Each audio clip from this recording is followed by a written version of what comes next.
Olá, mais uma vez, meu boa tarde para os meus colegas, para os magistrados, para os advogados, para os servidores que seguem aqui o Instagram da Pamages. E hoje com uma convidada que mora no meu coração, que é a doutora Renata Gil, que é a presidente da MB. A Renata Gil é uma amiga muito querida, nós nos conhecemos na vida associativa e agora ela já está aqui, inclusive ingressando na nossa live. Nós nos conhecemos na vida associativa. Foi mais um dos amigos que a vida associativa me trouxe. Essa é uma das grandes alegrias desse caminho que a gente percorre. A Renata, bem-vinda, Renata! Olá, boa tarde, Vanessa querida. Tô te ouvindo já, pode continuar.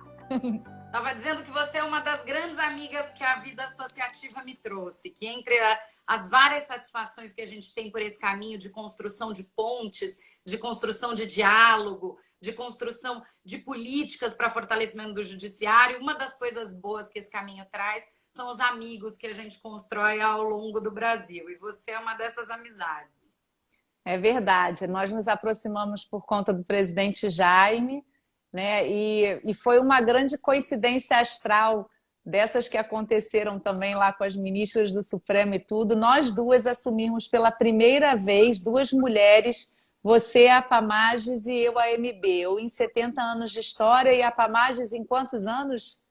67 anos de história. Quase a mesma coisa que a MB.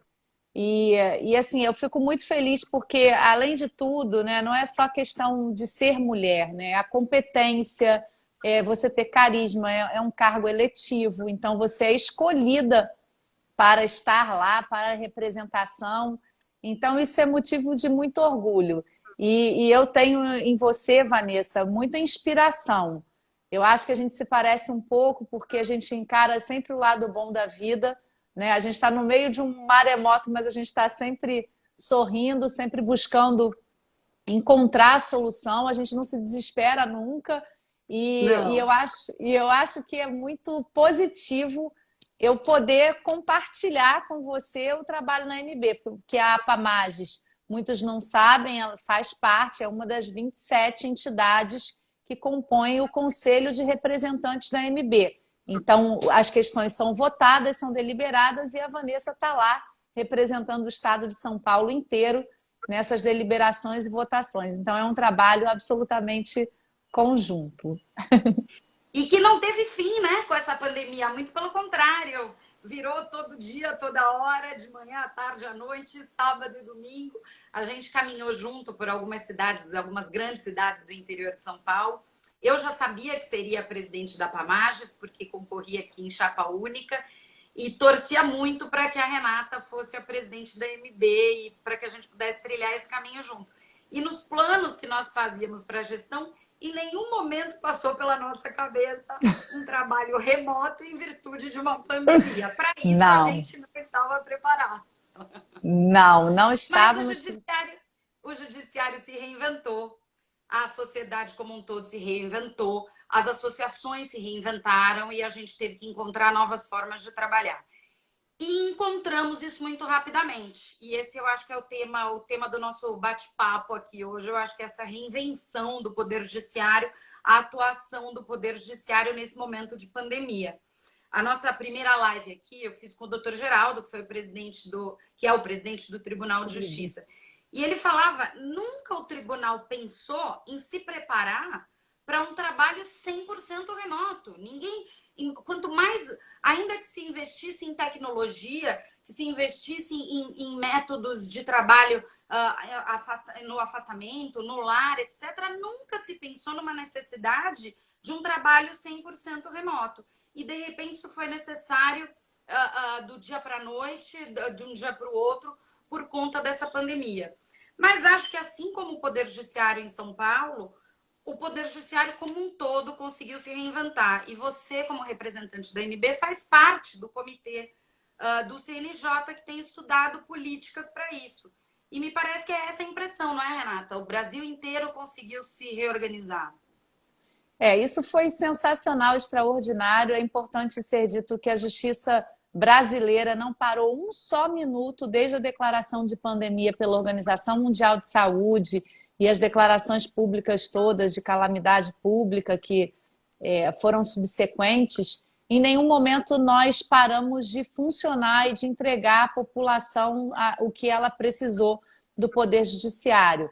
No primeiro momento, a gente ficou muito surpreso em como nós ampliaríamos os acessos, né, eletrônicos, porque todos os tribunais brasileiros, graças a Deus, já tinham implementado seus sistemas eletrônicos, com processos eletrônicos. Alguns são híbridos, outros são completamente eletrônicos. A gente tem estados já completamente eletrônicos, mas a gente tinha dificuldades de enxergar a capacidade dos tribunais em fazer rodar, né, tanta informação e com tantos acessos que inclusive foram criados. E São Paulo é um grande exemplo disso, né? Nós conversamos bem no início e eu uso isso como exemplo em todas as minhas falas públicas de que de 5 mil acessos vocês criaram e se transformaram em 26 mil acessos e tantos quantos mais sejam necessários para que a gente consiga fazer movimentar essa enormidade de processos da Justiça Paulista. Então,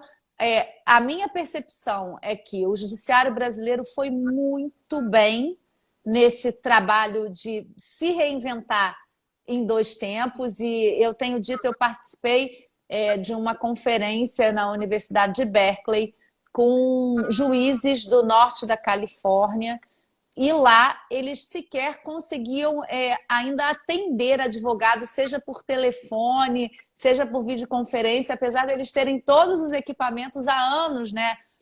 Os Estados Unidos já recebe seus presos, as audiências de primeira impressão são feitas todas por videoconferência, e eles não conseguiam fazer isso. E nós já estávamos fazendo há bastante tempo. E o Conselho Nacional de Justiça, Vanessa, disponibilizou para todos os tribunais brasileiros uma plataforma digital de audiências que se chama Cisco, e essa plataforma me parece ser a maior plataforma do mundo, inclusive, de videoconferências. Então, a gente está nessa fase. Independe, inclusive, dos sistemas de informática dos tribunais, então não é preciso que o sistema suporte ou não, o magistrado individualmente consegue, por seu computador, acessar essa plataforma digital. A nossa grande dificuldade agora, com relação à realização de audiências, é realmente localização de partes e de testemunhas, porque a gente sabe que muitas pessoas não têm acesso. É incrível, mas no Brasil as pessoas não têm rede de celular, né? Eles usam muito o Zap e tudo, mas muitas pessoas não têm acesso ainda à internet e aos meios de comunicação ordinários. Então, essa dificuldade é uma dificuldade que vai ser enfrentada, né, pelos juízes brasileiros, mas eu penso que, no contexto geral, e sendo o Brasil um país de dimensões continentais, nós estamos indo muito bem. E os nossos números revelam isso. Eu já vou encerrar essa fala inicial, só deixando para reflexão aí dos nossos espectadores que já foram mais de 90 milhões, quase 100 milhões de atos processuais praticados na justiça brasileira. Imagine isso, 100 milhões de atos, mais de 250 milhões de reais que a justiça brasileira, todas as justiças que a AMB representa, né, todas as justiças, a justiça trabalhista, a justiça estadual, a justiça federal e a justiça militar, os magistrados brasileiros, por suas decisões, entregaram ao sistema de saúde, ao sistema sanitário,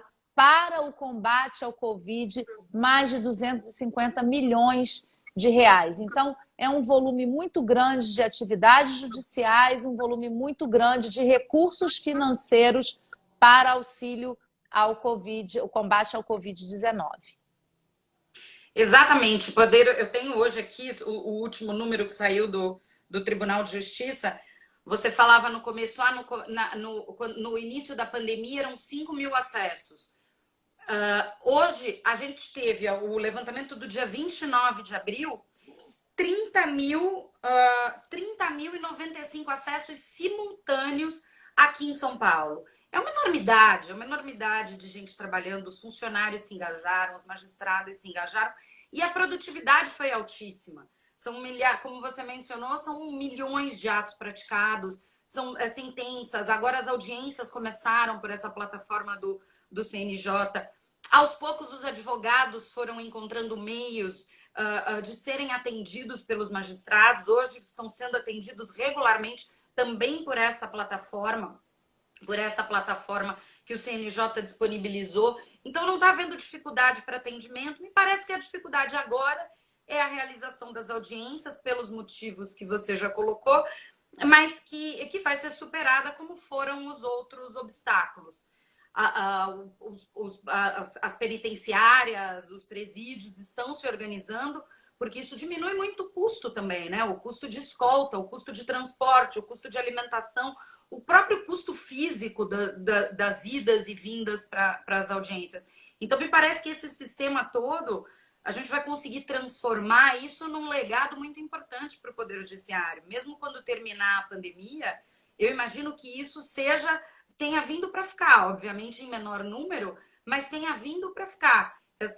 Esse legado que essa pandemia está deixando vai diminuir muito os custos do judiciário. E eu imagino que o CNJ esteja já fazendo um levantamento do quanto foi economizado com o trabalho remoto dos últimos meses, né? Exatamente. Opa, desculpa, porque às vezes entra a ligação ao vivo e eu estou no meio de uma votação agora na Câmara e eu estou vendo aqui o gabinete do deputado ligando. Mas o que acontece? Eu tive a oportunidade, né, de ir em campanha. São Paulo foi um estado que eu visitei bastante. Eu tive a oportunidade de ir ao interior, fui a Campinas e fui a diversas outras cidades, né, a Baixada Santista. E eu conheci bem assim a rotina de trabalho e o volume, que é absolutamente assustador, né? Eu viajando por outros estados brasileiros é realmente quase incomparável. São Paulo é um país, né? A gente pode dizer assim. E eu pude perceber, por exemplo, que no Fórum da Barra Funda, a movimentação de presos, né? O número de pessoas, de agentes penitenciários, de agentes de segurança, né, do Fórum, o número de pessoas transitando e fazendo com que aquilo tudo funcione muito bem, né? Os juízes lá com as salinhas perto da carceragem, eu pude reparar e visitar. Isso tudo realmente é poupado com o uso dos métodos tecnológicos. Algumas questões não podem ser feitas, né, não podem ser enfrentadas com recursos tecnológicos, e aí a gente vai demandar, assim, um pouco de paciência, né, do usuário do sistema de justiça para aguardar que a gente possa se encontrar presencialmente e fazer determinadas audiências. Mas eu acho que o volume geral, né, aquilo que a gente diz que é o dia a dia das varas, eu acho que os próprios advogados vão ter vontade de levar, né, as partes, as testemunhas, os seus clientes, para que os processos andem mais rápido, cientes da impossibilidade do funcionamento da justiça como um todo, né, de mobilizar oficiais de justiça presencialmente para buscar essas partes todas e entregar isso aos magistrados. Eu acho que a comunicação informal ela vai se transformar numa comunicação formal e a gente vai ter facilitadores. Eu ontem participei de um curso na Infam, né, a Escola da Magistratura Nacional, sob a presidência do ministro Herman Benjamin, que é o diretor-geral da Infam, 600 juízes inscritos, um recorde de público, isso nunca tinha acontecido na história da Infam. O tema era o pacote anticrime, né, já aprovado. E um dos juízes que palestrava disse que já fazia as suas audiências com intimações por WhatsApp e fazia as audiências pelo aplicativo do WhatsApp. Então, eu achei aquilo assim, absolutamente inovador e que vai ser, daqui a pouco, um pouco da nossa rotina, né? Que a gente precisa fazer a justiça funcionar. Então, esses exemplos todos a gente vai transformar, né, num caldeirão de boas práticas espalhar pelo Brasil para que os colegas possam também se inspirar e não ter receio de enfrentar esses desafios. No âmbito dos juizados especiais, a gente teve a aprovação de uma lei recente, né, agora no mês de abril, dizendo que as audiências por videoconferência nos juizados que resultem em acordos homologados pelo juiz valem como título executivo. Então, quer dizer, já é um fenômeno da modernidade, né? Um fenômeno um efeito Covid-19 positivo aí para a justiça, e a gente já vai experimentando. O próprio sistema de informática, né? Nos tribunais a gente tinha dificuldade. Deixa para transformar em processo eletrônico essa competência depois, porque isso é mais difícil. Agora todo mundo quer que seja eletrônico para todo mundo trabalhar. Então, houve uma quebra aí de paradigma que eu tenho para mim, a minha percepção é de que ela é muito positiva e que vai acelerar muito o trâmite dos processos, e efetividade é o grande desafio da justiça brasileira. Tanto os juízes se preocupam com a efetividade, isso foi objeto da nossa pesquisa, Quem Somos a Magistratura que Queremos. Aliás, as duas pesquisas da MB realizadas pelo Jaime de Oliveira, ex-presidente da MB, que eu tive a oportunidade de co-coordenar com o ministro Salomão, a pesquisa interna, Quem Somos a Magistratura que Queremos, e a pesquisa externa, né, o perfil da magistratura, com o professor Werneck e com o ministro Marco Aurélio Belise. As duas pesquisas estão lá no site da MB e podem ser acessadas a qualquer tempo. Nessas duas pesquisas, efetividade é o grande sentimento de falha, né, do sistema judiciário, tanto pelos usuários do sistema como pelos próprios juízes. E aí a gente tem fatores como um grande número de recursos e outras questões internas. Mas eu acho que, de verdade, os sistemas eletrônicos vão facilitar todo esse trâmite processual.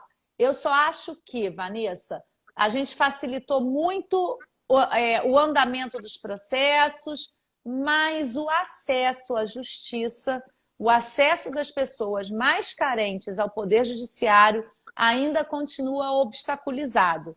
Então, eu quero muito, como a MB, como uma entidade que tem que estar de braços dados com a sociedade, e a reformulação positiva do Poder Judiciário depende muito do que a sociedade espera de nós como instituição.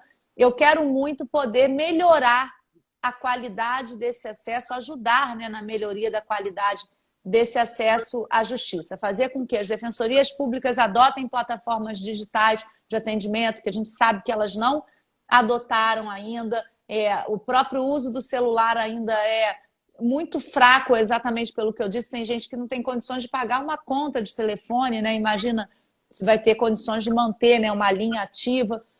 Então, isso é um desafio que eu acho que é um desafio do futuro. E, para nós, juízes, serventuários, pessoas que trabalham dentro do Poder Judiciário, dentro dos fóruns pelo país inteiro, novos desafios, porque quando a gente leva o trabalho para casa, a gente que já não tem jornada de trabalho, juízes não têm jornada de trabalho, né? Muita gente não sabe disso. Juiz não tem fundo de garantia, juiz não tem jornada de trabalho. A gente se vê trabalhando às vezes 18, 20 horas. Tem noites que eu estou dormindo 4 horas por noite, porque as votações avançam, né, na madrugada, mas eu já comecei o trabalho na associação com pautas associativas desde cedo, às vezes com reuniões 8 horas da manhã, aí você tem que acordar cedo, preparar o material, estudar. Então, assim, a jornada de trabalho em casa, no trabalho remoto, ela é diferente. Ele te pega, ele te atropela. E todo dia é segunda. Todo dia é segunda. Não tem sábado, domingo, nem feriado. E a questão, sabe uma questão que eu me peguei assim, no meio do trabalho e sentindo? A cadeira que eu estou usando, né? A minha sala, um dia eu vou mostrar para vocês, a minha sala hoje é um estúdio de lives, de gravação de vídeos. Eu tive que me preparar para isso. Depois eu vou até fazer um post nas redes sociais com os novos instrumentos que a presidente da MB tem de trabalho agora. Luz, câmera, um monte de coisinha que eu tenho aqui. Microfone de alta precisão. Mas eu me peguei numa cadeira que não era boa para exercer o trabalho. Eu ficava... Ontem, por exemplo, no curso da Infam, que eu assisti todas as aulas e, né, toda hora a MB era mencionada, eu tinha que estar presente. 3 horas e meia sentada numa cadeira numa mesma posição. Então, assim, esses instrumentos de trabalho, a questão da postura, as novas dinâmicas das doenças relativas ao trabalho sentado, muito, isso tudo vai precisar ser pensado e pesquisado a partir de agora. E a nossa MB, firme e forte, com o nosso Lab, Laboratório de Tecnologia, que a gente tem instalado dentro da MB, vai começar a pensar em todas essas coisas. E veio em muito boa hora, aliás, não podia ser mais apropriado o momento. E tem até alguém que está nos assistindo, desculpa, eu não consigo enxergar o seu nome, o nome da conta do Instagram. Está dizendo que a Defensoria Pública em São Paulo começou a atender para uma plataforma de atendimento remoto digital desde o início da pandemia. Então, até mesmo isso que você falava do acesso também está começando a se transformar agora. Eu tô lendo aqui, ó, também minha amiga, acho que é a Anique Quintanilha, que é uma defensora pública de primeira linha, já trabalhou comigo muitas vezes. E a Anique está dizendo que do Rio, não é de São Paulo. Mas é a do de São Rio. Paulo também já começou. A de São Paulo Então também começou a fazer. tá feito aí o esclarecimento. Mas, Anique, foi bom você falar, né? Porque é uma informação que eu realmente não tinha, mas eu sou toda hora dentro das minhas redes sociais, eu sou abordada por pessoas que não sabem disso. Isso não foi, eu acho que a comunicação precisa ser melhor efetivada, porque, por exemplo, me perguntam como é que eu acesso a Defensoria Pública de Itaboraí se o fórum está fechado. Então, eu acho que a gente tem que melhorar, né, essa forma de comunicação para as pessoas conseguirem realmente buscar os seus direitos. Ô, Renata, e a gente falava do acesso, da tecnologia que foi implantada da noite para o dia, das plataformas criadas pelo CNJ, dos novos métodos de trabalho, do novo atendimento ao público. E não foi só isso. Aqui em São Paulo a gente teve, logo no início do ano, foi até um pouco antes da pandemia, mas cresceu com a pandemia, um plano de contingenciamento. Atento à crise em que o país estava vivendo, o Tribunal de Justiça de São Paulo fez um plano de contingenciamento. A gente sabe, por conta até das reuniões coordenadas pelo MB, que isso tem se replicado pelo Brasil. Vários outros estados, até você pode falar um pouco melhor sobre isso, têm feito planos de contingenciamento para segurar gastos durante a crise, reorganizar, cortar onde é possível. Tem o investimento no digital que está sendo feito, tem a reinvenção do trabalho do Poder Judiciário que tem sido implementada. Além disso, a quantidade de valores pecuniários que estão sendo transmitidos às Santa Casas, aos hospitais dos servidores, aos hospitais públicos, a oficiais de justiça. Aqui, a própria PAMAJ, a gente fez uma campanha para doação de máscaras, de cestas básicas, e os juizados especiais estão fazendo convênios com as Santas Casas Municipais para destinação de milhões de reais. E isso tudo, dentro de um pacote, mostra o tamanho da contribuição, o tamanho da essencialidade do Poder Judiciário num momento como esse. E isso me deixa, inclusive, a gente fica até um pouco aborrecida quando a gente vê editoriais. Hoje saiu um editorial num jornal de grande circulação. O Poder Judiciário não está dando a sua contribuição para a crise. É óbvio que o Poder Judiciário está dando a sua contribuição para a crise. O fato de não se cortar salários de servidores não significa que não se está dando a sua contribuição à crise. Aliás, a contribuição à crise é muito maior do que isso. É muito maior do que um percentual de salário que se possa cortar.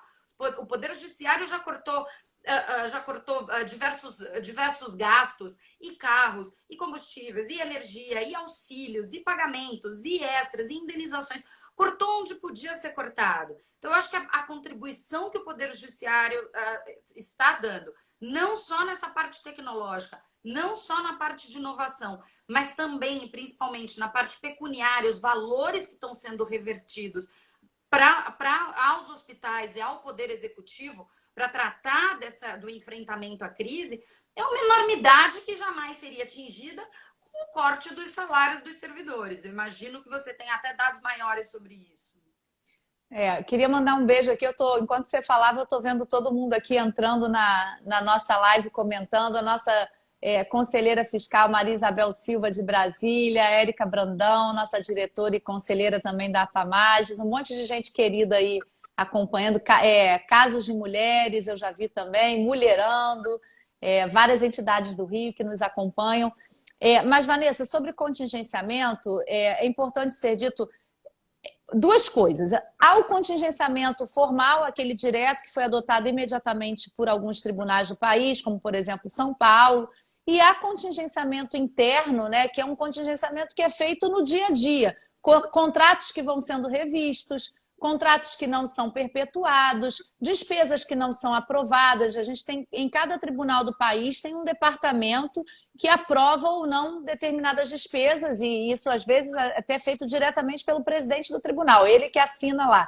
Então, muita economia tem sido feita e não tem sido objeto de um plano formal de contingenciamento. Eu mesmo tenho conhecimento de vários cortes de despesas e cortes que são, inclusive, inevitáveis, porque por o fórum estar fechado, não são necessários determinados serviços. Então, essa economia é uma economia que ela é consequência natural e também consequência responsável das gestões dos tribunais brasileiros, que não ultrapassam o limite da lei de responsabilidade fiscal.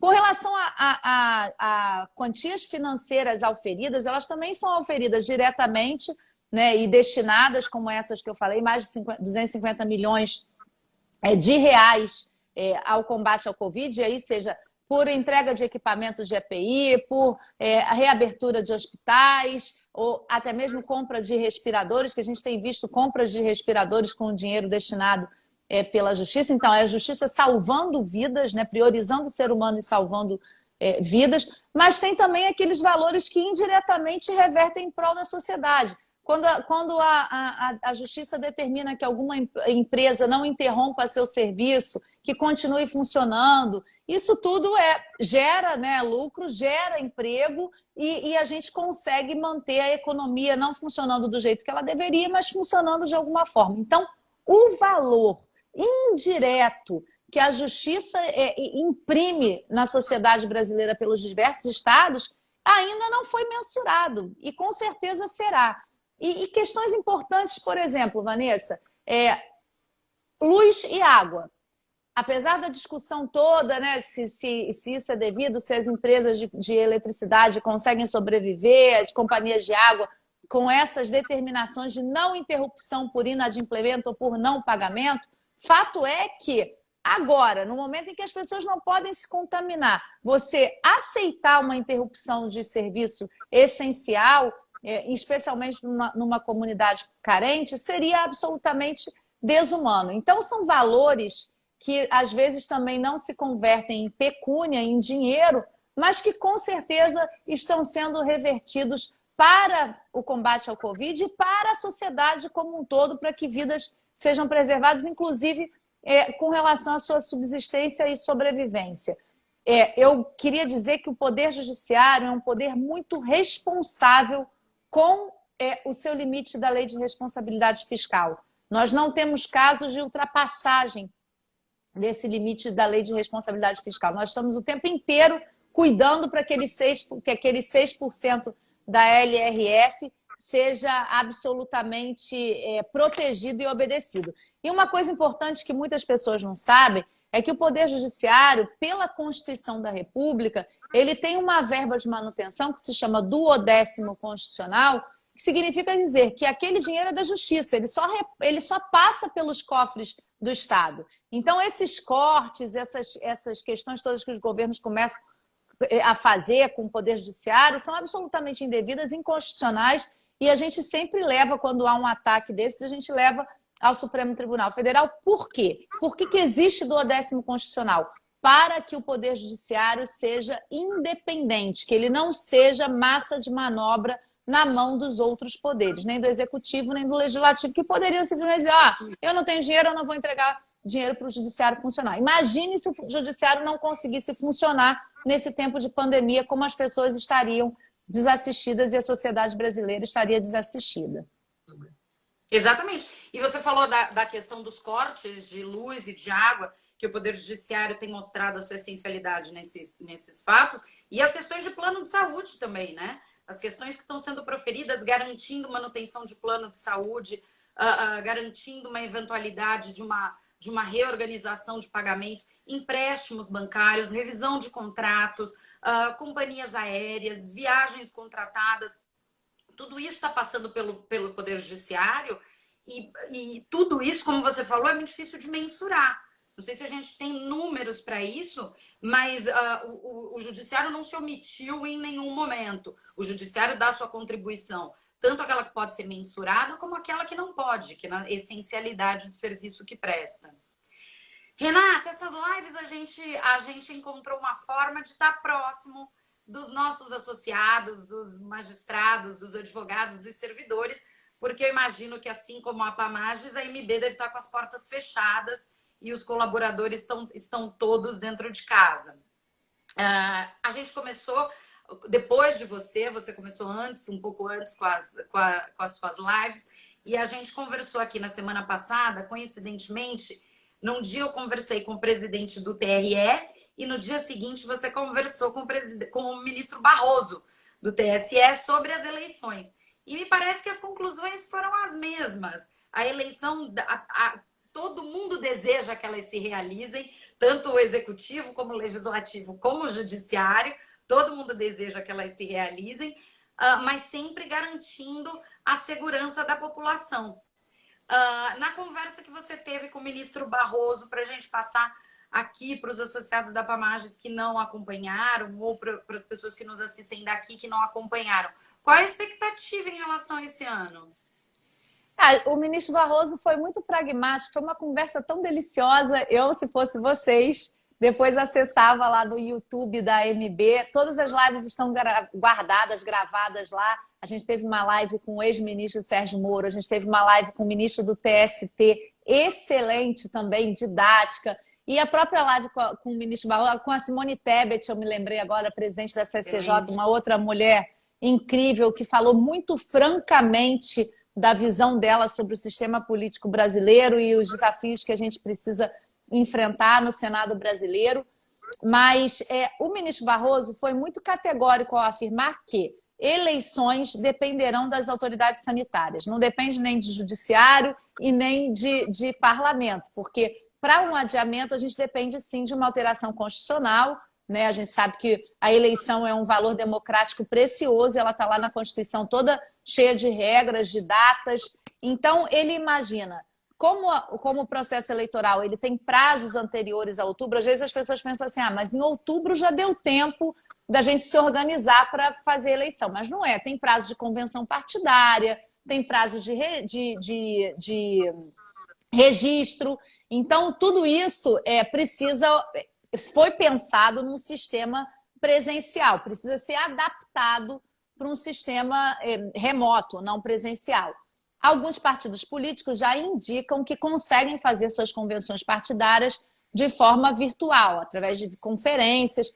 Mas tudo isso, como a Justiça Eleitoral tem uma preocupação muito grande na lisura, na legitimidade, tudo isso precisa ser estudado pelo TSE e o ministro me disse que está avaliando tudo. Mas ele acha que um adiamento será inexorável, né? Ele acha que o tempo está curto, mas ele não gosta da ideia de juntar duas eleições, né? As eleições municipais com as eleições federais, porque ele acha que o debate fica misturado. Ou você municipaliza o debate federal, você vai cuidar de coleta de lixo, de questões do município, ou você federaliza o debate municipal. Então, isso tudo ele acha que não é conveniente, então ele gostaria mesmo que fosse deixado para o final do ano ou, no máximo, até junho do ano que vem. Mas tudo isso, assim, eu reafirmo, a posição dele é que, se as autoridades sanitárias determinarem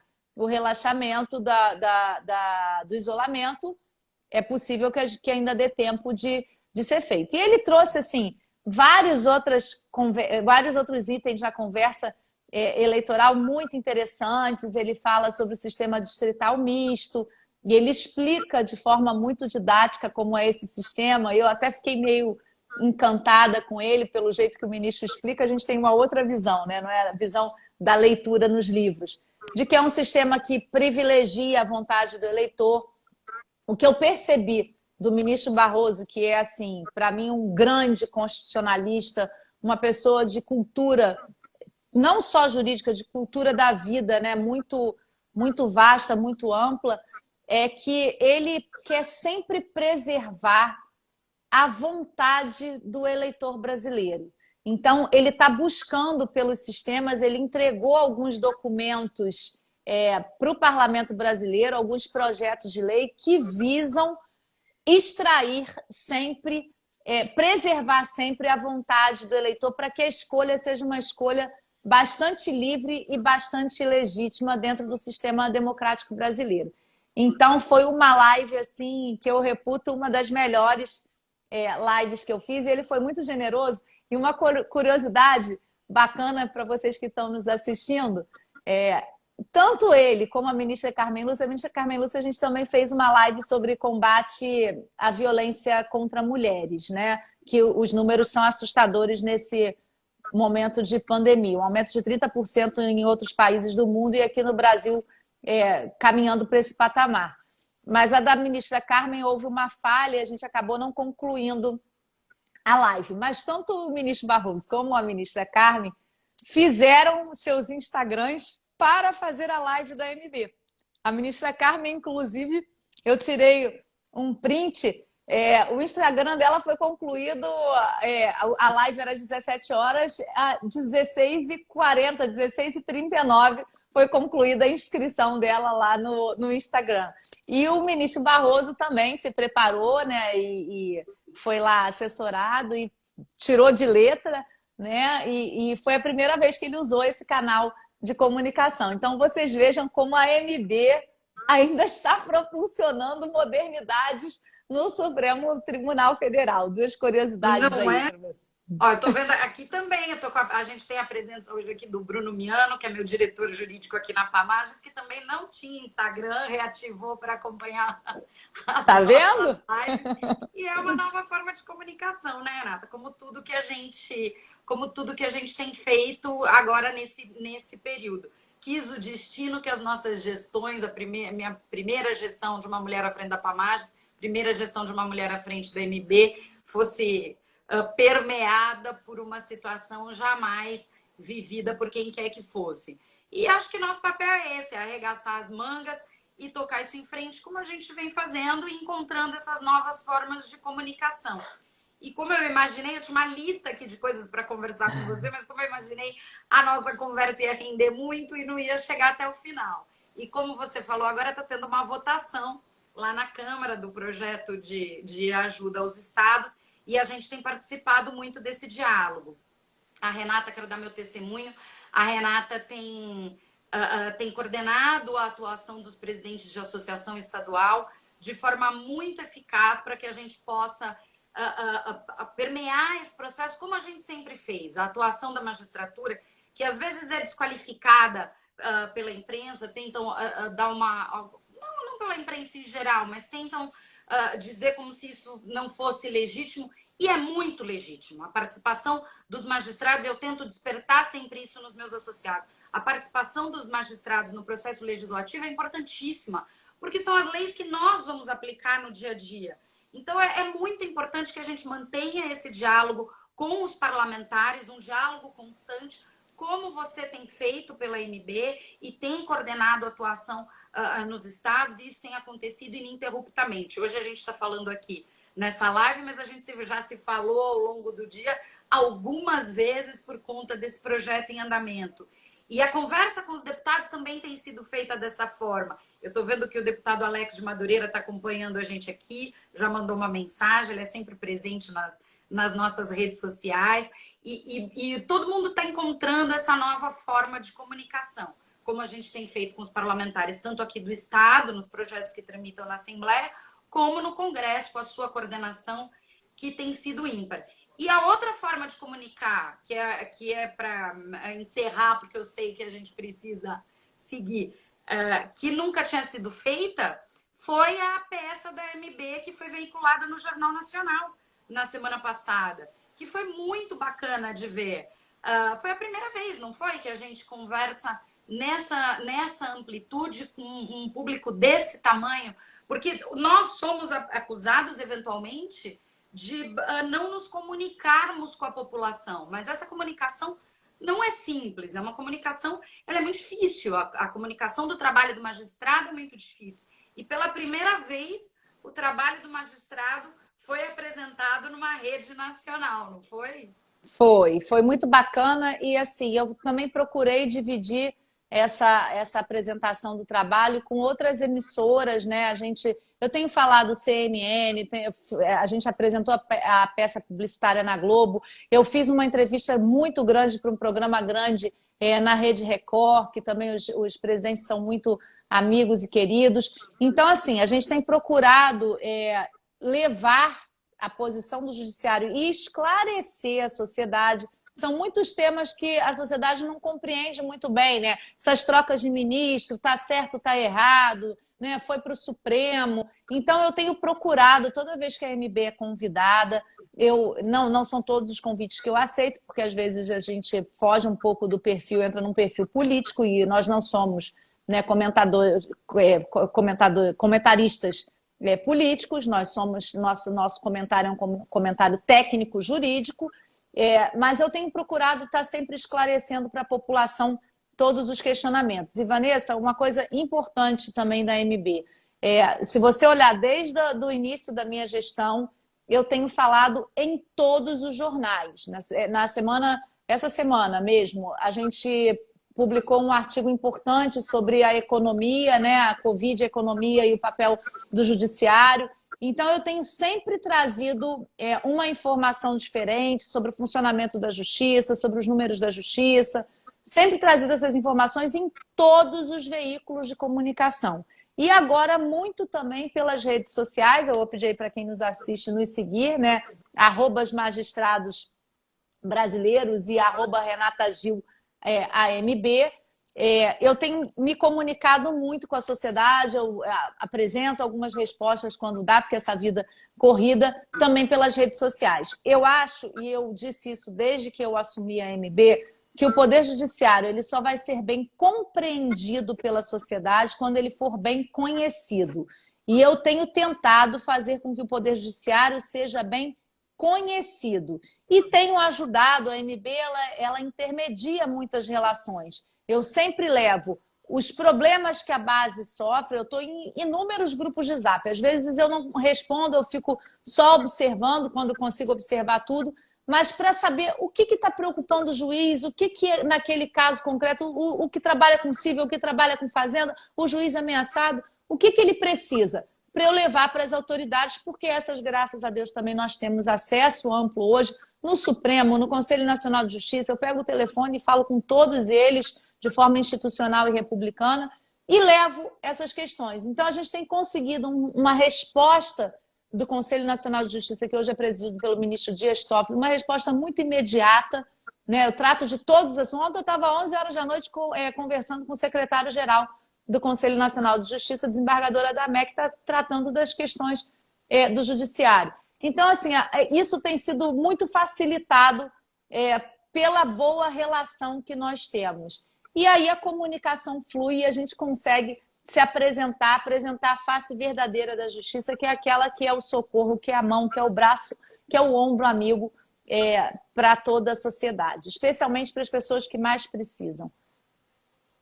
Renata, é uma alegria ter você aqui conosco, é uma alegria ter você na Pamages, foi uma alegria ter feito campanha ao seu lado e para mim é uma satisfação exercer essa gestão com você à frente da MB.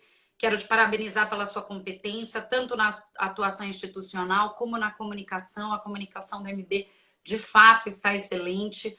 Você tem mostrado a cara do Poder Judiciário e é uma cara que a gente quer mostrar, é importante mostrar. Eu acho que isso que você está mostrando justifica todas as nossas demandas, nos faz nos orgulhar do que nós apresentamos à sociedade. Eu falei isso hoje no meu grupo de coordenadores. Assistam a live, assistam os números que a Renata tem a trazer, porque vocês vão se orgulhar de fazer parte do Poder Judiciário como nós nos orgulhamos. Então, eu quero te agradecer demais, dizer que você é a pessoa certa para tocar MB nesse momento de crise, com essa alegria que você tem, com essa firmeza, com essa competência. Para mim é uma alegria muito grande estar ao seu lado nesse momento.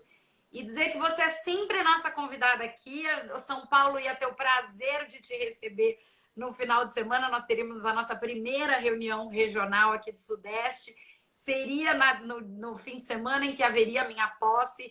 Em razão dessa pandemia, cancelamos a posse, cancelamos a reunião regional e não tivemos a sua presença aqui. Mas ela vai ser esperada assim que tudo isso acontecer, para que a gente volte a fazer nossa caminhada pelo Estado e pelo Brasil. Olha, os elogios são recíprocos, eu tenho completa confiança no seu trabalho, no seu dinamismo, na sua sinceridade, na sua seriedade com que você trata dos temas da magistratura. Como eu disse, São Paulo não é um estado simples de ser coordenado, de ser aí, ter uma representante como você. É um estado difícil porque é um estado que tem números muito grandes, é muito populoso, né? Tem muitos problemas e muitos juízes, né? O maior número de juízes do país. Então, eu imagino quantas questões você se debruce, você enfrente, e eu tenho certeza que com todo o talento que você tem, você vai conseguir levar isso com muita leveza. Eu acho que isso é importante, sabe, Vanessa? O piano é pesado, mas a gente tem que levar a vida com leveza, com responsabilidade e com leveza. Eu estou muito feliz realizando esse trabalho na MB e eu acho que você também, eu sinto isso.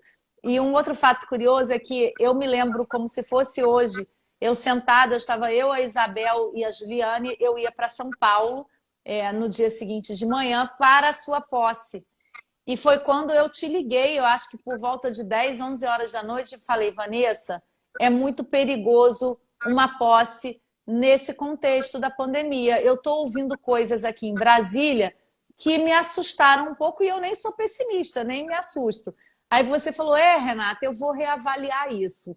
E aí, no dia seguinte, eu cancelei, né, o meu voo, eu peguei um voo direto para o Rio de Janeiro, foi a melhor coisa que eu fiz, porque as pessoas já estavam num estado meio assustado nos aeroportos, com voos sendo cancelados, e te avisei. Você falou, Renata, a gente vai cancelar tudo aqui, porque realmente não é o momento para isso. Então, eu estou ainda na expectativa de nós nos reencontrarmos para comemorarmos essa posse e realizarmos a reunião de coordenadores regionais. Inclusive, eu acho que seria a primeira reunião de coordenadores do Sudeste na história da MB, seria realizada em São Paulo. Então, a gente vai guardar todas essas emoções para um futuro que eu espero seja próximo, torcendo aí para o Brasil atravessar a pandemia no melhor contexto possível, né? Que nós temos que entender que nós não somos um país rico, mas a gente tem procurado, eu tenho visto, né, as autoridades todas com alguns desencontros, mas todas as autoridades em sincronia de ações, tanto o executivo como o legislativo e o judiciário. Eu tenho visto um grande esforço. A Simone Tebet falou isso na live dela, que ela nunca viu o Senado tão imbuído num esforço coletivo como ela tem visto agora. E eu tenho percebido isso também nas instituições. Apesar de algum conflito ou outro, que é natural de um sistema democrático gigantesco como o brasileiro, é natural, né, essas controvérsias, esses desentendimentos técnicos, desentendimentos jurídicos, a gente não pode deixar nunca ir para o lado pessoal, mas eu torço do fundo do meu coração para que a gente passe por essa pandemia da melhor forma que nós podemos e que nós nos tornemos melhores do que somos. Eu digo sempre que eu acredito muito no ser humano, a solidariedade é um sentimento que aflorou, que brotou de forma efusiva nos nossos corações, quanta gente ajudando um ao outro, né, fazendo doação. A minha irmã se envolveu num projeto tão bonito, eu não posso nem chegar perto da minha irmã, porque ela está entregando alimentos para moradores de rua, ela mesma faz a comida e ela mesma vai entregar com as amigas a comida que elas fizeram para moradores de rua aqui na minha cidade. em Niterói. Então, são coisas assim inimagináveis que nós não faríamos num tempo normal. E eu tenho visto que cada um tem dado o seu jeito de ajudar, paga manicure sem fazer o serviço, os amigos que tem banda de música, fazem live com um curver amigo, aí todo mundo ajuda, deposita. Então, eu espero que esse sentimento de solidariedade seja agora uma constante na nossa vida e eu tenho certeza que nós sairemos desse momento melhor do que nós entramos, com novas estratégias. A gente lamenta pelas vidas que a gente tem perdido. Eu faço um registro aí, né, do Aldir Blanc, que se foi um grande compositor, e aqui para nós cariocas, assim, leva um pedaço do nosso coração. Eu hoje mesmo estava ouvindo de manhã, arrumando a casa, que eu ainda faxino a casa, ó, tem até calo aqui, ó. Eu estava ouvindo Diogo Nogueira cantando um samba dele. Então, assim, dói o coração, né, que as pessoas estejam realmente encontrando o seu outro destino em outro lugar aí que eu acredito que exista. Mas dizer que eu estou muito feliz, acredito no ser humano e que a gente vai sair dessa. E que vocês respeitem todos as determinações das autoridades sanitárias. A gente não tem conhecimento, cada um no seu quadrado, né? Eu estou tendo coragem de falar isso, mas eu acho assim, é a mesma coisa de um médico querer entender uma sentença, né? Ele não consegue. A gente não consegue entender as determinações das autoridades sanitárias, quais os medicamentos que são importantes. Isso a gente depende dos anos de medicina que eles fizeram. Então, que a gente respeite todas essas determinações para que a gente não furemos, né, de forma quanto mais aí o isolamento, como a gente tem visto. São Paulo é um estado tão prejudicado e que tem furado muitas pessoas nas ruas. A gente teve o primeiro lockdown aí no Maranhão, um juiz que determinou, porque o Maranhão as pessoas estavam nas ruas se contaminando. Então, que a gente consiga ultrapassar tudo isso. Muito obrigada pela oportunidade. Eu deixo um abraço assim fraternal para o presidente Geraldo, que tem sido um grande aliado da magistratura, um trabalho silencioso. Sim.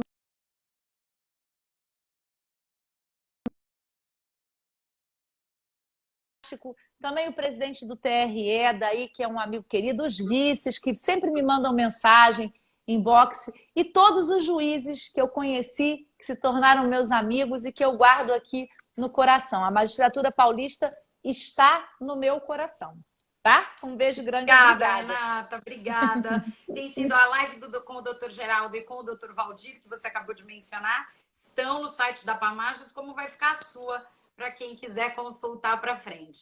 Um grande abraço a todos, aos colegas que nos assistiram, meus diretores, meus coordenadores, nossos colegas, o pessoal da MB do Brasil todo. E um beijo grande para você especialmente. Obrigada, beijo.